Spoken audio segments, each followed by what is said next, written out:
Next, we're gonna do the traps. So starting off, we got half unbreak. It took them like 3 to 4 years to finally make this card in real life, but they finally made it. And this is actually Yuma's most consistently used trap card throughout the entire series. This is like Jaden's negate attack or hero signal or Yusei's scrap art and scarecrow. Yeah. So I'm so glad they finally made this card, and they did, and it's great. For all who don't know what it does, target one monster on the field. This turn, that monster cannot be destroyed by battle. Also, any battle damage taken from battles involving that monster is halved. So it's a good stall card. Next, we got Fiery Fever. He's used this a couple times to power up his Utopia. Target one face monster your opponent controls. Equip this card to that target. Oh, you control. I'm fucking up. You control. So let's say I equip this to Hope. Okay, then if your opponent controls a monster with higher attack than it, then its original attack, the attack of the equipped monster doubles. So he has a lot of Yuma has a lot of doubling cards that double the attack. Like that's one of his most consistent type of combos is doubling his monster's attack. And then and that's only during the damage step. So that only works if you're attacking a monster with higher attack, which is good. Just double. It's fucking great. Next we got Mirror Mail. When a face-up monster you control is targeted for an attack, basically it matches both attacks. So if your opponent, let's say Blue Eyes, is attacking Utopia, Utopia will also become 3000 just like Blue Eyes, and then it'll be a double knockout situation. So it's a double knockout trap. Xyz Revival, bring back an Xyz monster and equip it to it attach it to it as an Xyz material. Amazing card. Battle Break. This is a little dark, but when an opponent's monster declares an attack, your opponent can reveal one monster in their hand to negate that card's effect. Otherwise, destroy the attacking monster and end the battle phase. So it can be stopped, which is the part I don't like about it. But if he doesn't have any monsters, you get to destroy the monster and end the battle phase instantly. So it's good, and it's apparently Yuma used this like 3 or 4 times or so, or like throughout the series. So I had no choice but to add it. But it's a cool card. I haven't used it. I want to test it out. Impenetrable Attack, another original of Yuma's cards, another stall card. It has 2 effects. During the battle phase, you can only activate one of each. And its first effect, you target one monster cannot be destroyed by battle or card effects this turn. And then the other effect is you take no battle damage during this battle phase. So you have to decide which one do you think is more important at that time. If you're about to lose, probably the life point thing, the no battle damage is better. But if you have a monster in defense and you want to stall out, then yes, you can protect. It's good, very versatile effect.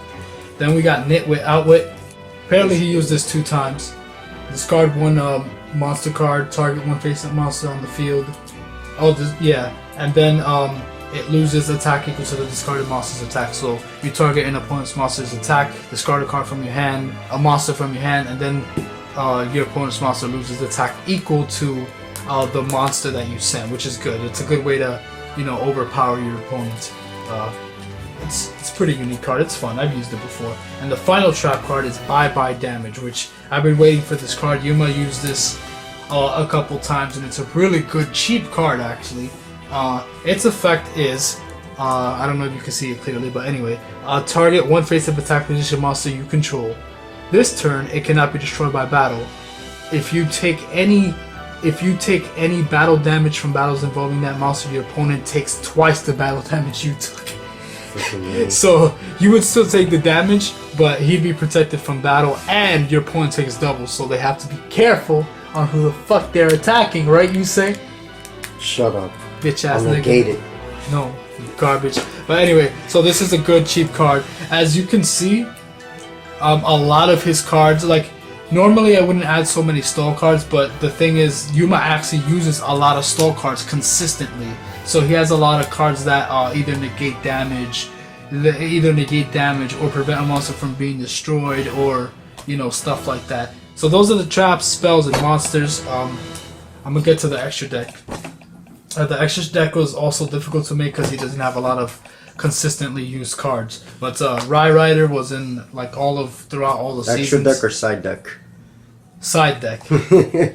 Actually, before I get to the side deck, screw that. I'm gonna go to the extra deck. Extra deck. We're gonna start with number Sanji Q, Kibo Hope, or number 39 Hope. Obviously, it's his ace. He uses this all the time. He literally goes for this all the damn time.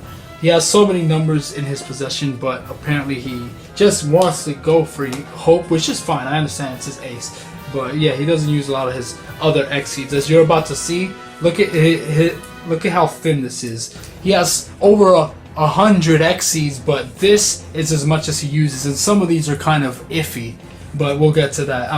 So yeah, then we got the Chaos form of Utopia, number C39, Utopia Ray.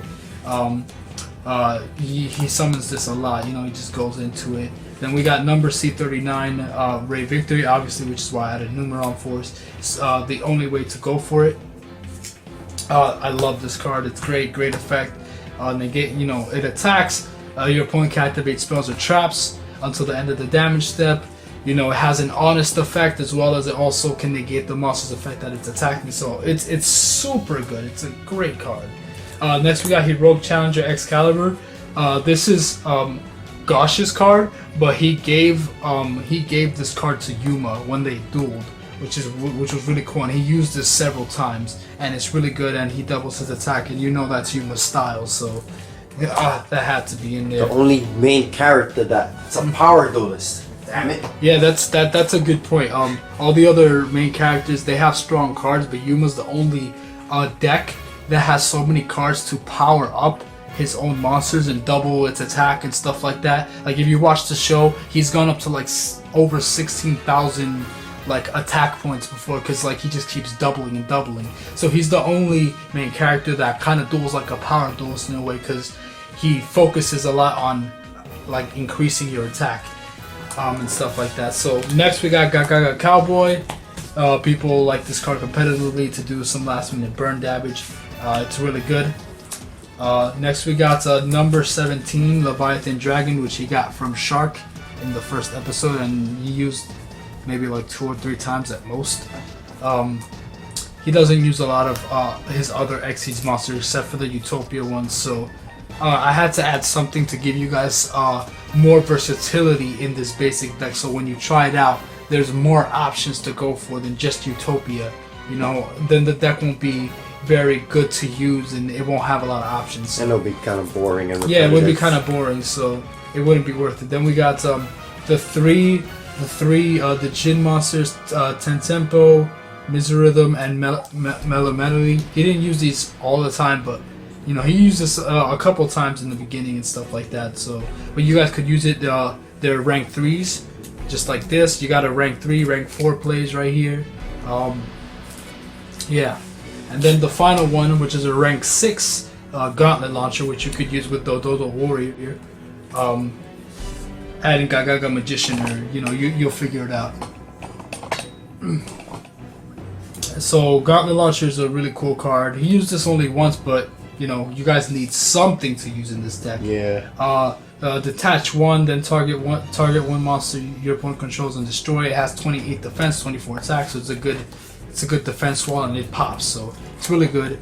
I don't have number 11 Big Eye, but you guys can add Big Eye in here.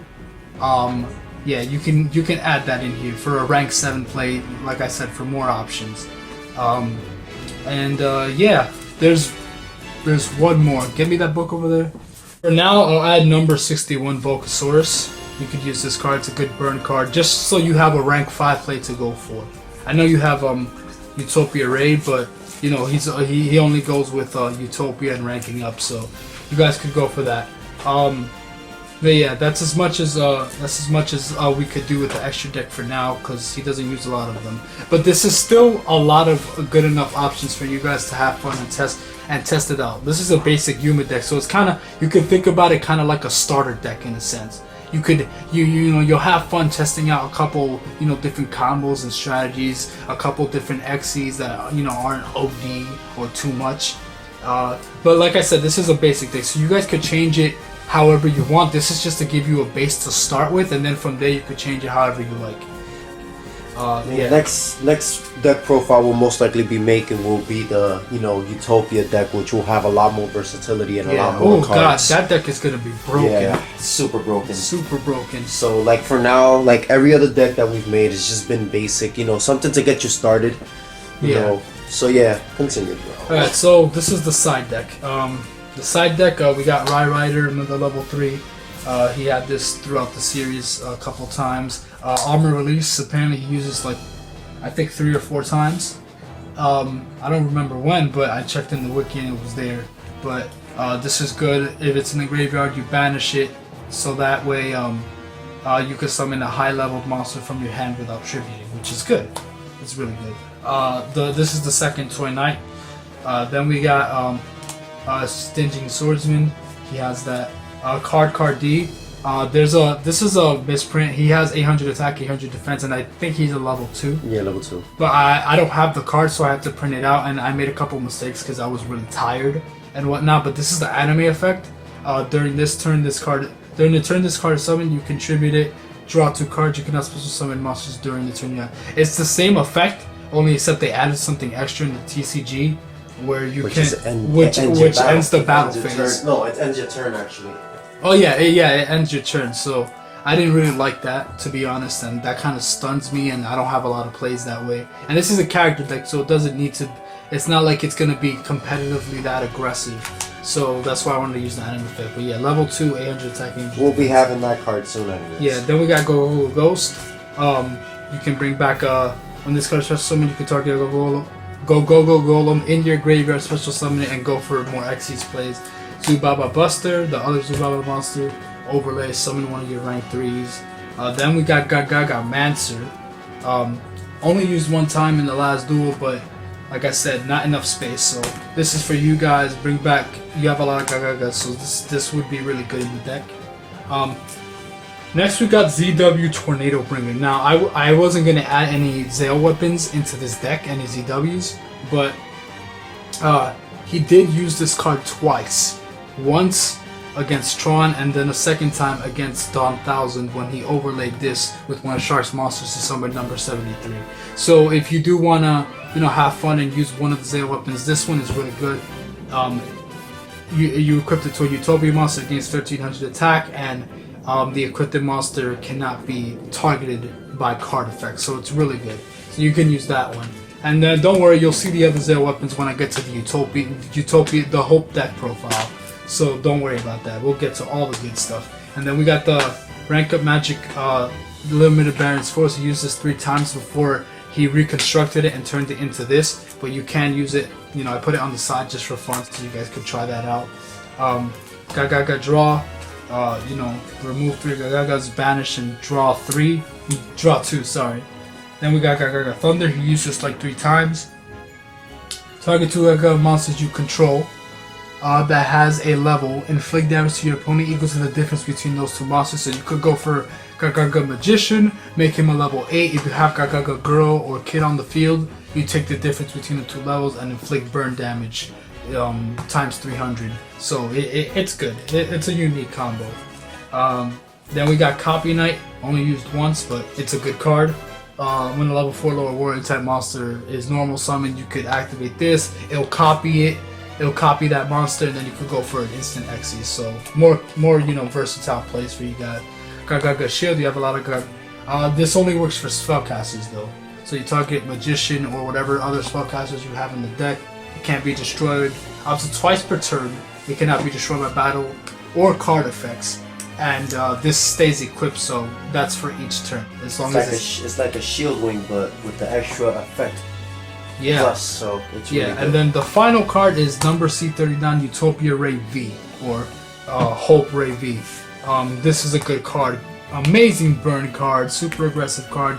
Detach one, target a card on the field, pop it, and your opponent takes damage equal to its attack. So it's really aggressive. It's a good way to win games. And then he can still attack during the battle phase after he uses it. So it's super aggressive, super good. But yeah, guys. So that is the. Hold up. Yeah, that is the Tuskumo Yuma basic deck profile. I hope you guys enjoyed it. So from now on, you guys will be seeing different deck profiles of those characters, as well as other characters like Chaz and Jack and other stuff. So we're working on a lot of stuff for you guys. So I hope you guys enjoyed. Like, comment, subscribe, tell us what you think, tell us what you liked, tell us what you want to see. We have Red Dragon Archfiend, the main card. We have Red Nova Dragon, or Scarlet Nova Dragon. We have Majestic Red Dragon. We have Crimson Blader, and we have Explorer Dragon. Those are his extra deck cards. He doesn't run a lot of extra deck cards. Saying that we only usually goes for Red Dragon